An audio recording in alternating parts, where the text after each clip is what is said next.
What's up guys, GRC here. In this video I'll be comparing two mid-range 17.3 inch portable gaming monitors, one by a company called G-Story and another by a company called NexiGo. Apparently the latter is so new it doesn't even have a model number yet. I'm not kidding. I could not find any model or part number on the box, manual, or monitor itself, which is quite rare. These both go for around $330 to $350.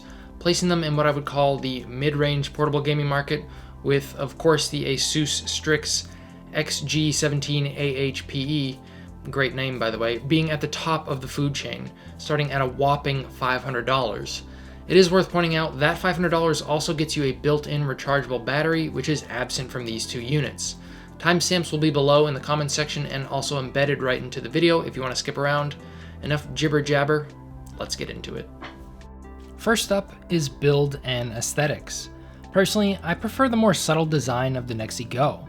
It has this nice black brushed aluminum look that I think is quite stylish. It also has slightly thinner bezels and its outer body is made up of mostly metal. The G-Story on the other hand seems to be all plastic.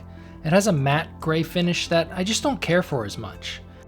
Which one you like the look of more will of course come down to personal preference, but the NexiGo is definitely the more well-constructed unit.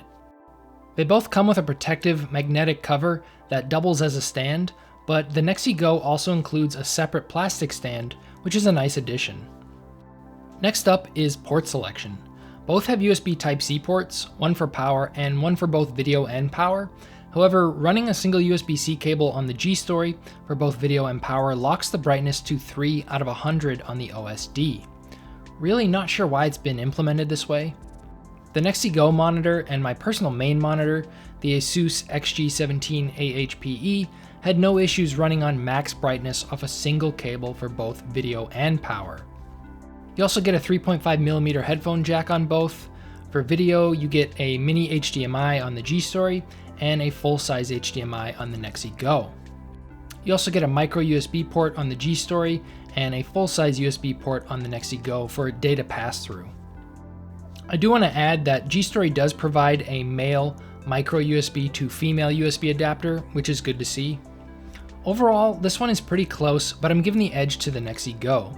The fact that the G-Story cannot be run on max brightness with a single USB-C cable is just asinine. Next up is probably the category people are most interested in, picture quality. The NexiGo advertises a max peak brightness of 400 nits, and while it only reaches 318 nits, it's still significantly better than the G-Story's peak of just 233 nits. I think that's the most I've ever said nits in a sentence. Nits. The G-Story does win out in minimum brightness, however, reaching as low as 11 nits. The NexiGo only goes down to 31. It's also worth mentioning that the NexiGo only has 10 levels to set brightness, with 1 being the lowest, while the G-Story can go from 0 to 100. I would have liked to see more than 10 levels of customization on the NexiGo, but I don't see that bothering many people. When it comes to contrast ratio, the NexiGo beats out the G-Story by about 80 to 90 points, depending upon where you set the brightness. Again, not a huge deal, especially considering both ratios are already above 1000, which is great to see. It's also worth mentioning that for the most part, these contrast ratios remain relatively constant, regardless of what the brightness is set to. Color accuracy is a tie, as both cover around 95% of sRGB and 68% of Adobe RGB. They're basically within the margin of error and natural panel variants of each other. The NexiGo wins out for having less backlight bleeding than the G-Story, however, it's still not a great deal. On the NexiGo, I would describe it as minimal, and on the G-Story, I would rank it somewhere in between low and moderate. However, when taking these pictures, I noticed that the NexiGo also has a stuck bright green pixel in the middle right quadrant. It's not something I would be too worried about though, as I didn't even notice it during regular use. Do keep in mind that backlight bleeding and stuck pixels can vary greatly from panel to panel, even within the same model monitor.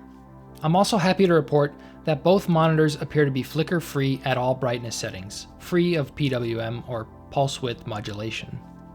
Overall, I'm giving the edge to the NexiGo. It's significantly brighter and has a slightly higher contrast ratio. Next I want to talk about gaming. more specifically refresh rate, response time, and adaptive sync. Both monitors have a native refresh rate of 144 Hz.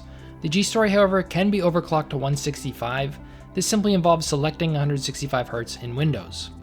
When it comes to pixel response time, the G-Story advertises 1 millisecond and the NexiGo advertises 4 milliseconds. If I had to make an educated guess, I would put both monitors around the 4 to 5 millisecond mark. Admittedly, this is not something I have the equipment to objectively measure. I am simply going by feel and my own reaction time.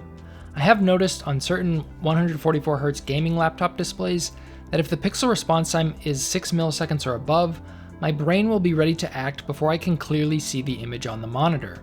Basically, if the response time is too high, the image will appear blurry. Thankfully, I never encountered that issue on either of these two monitors. When it comes to adaptive sync, the G-Story offers both G-Sync and FreeSync, while the NexiGo only offers FreeSync. Overall, I'm giving the slight edge to the G-Story monitor. It has both G-Sync and FreeSync and has a slightly higher refresh rate. Next up is speakers, and even going in with low expectations, I was still disappointed. Frankly, they both suck. It also doesn't help that the NexiGo speakers are on the back and the G-Story speakers are down firing. It's a tie. Both monitors also include a wireless remote, which is a nice bonus at this price point.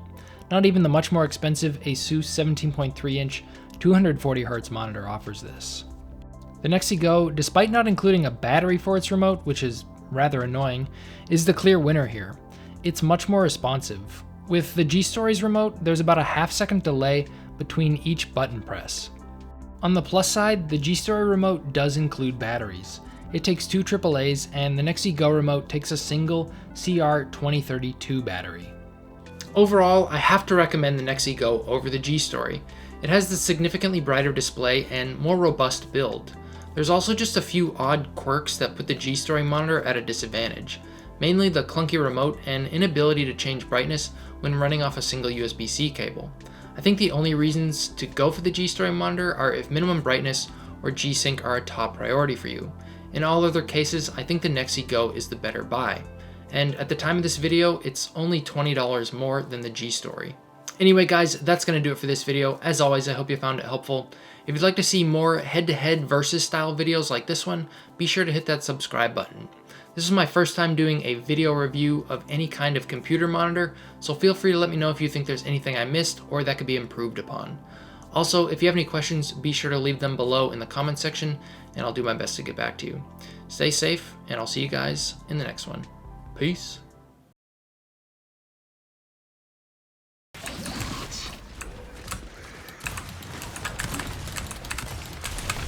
I missed every shot. I legit missed every shot.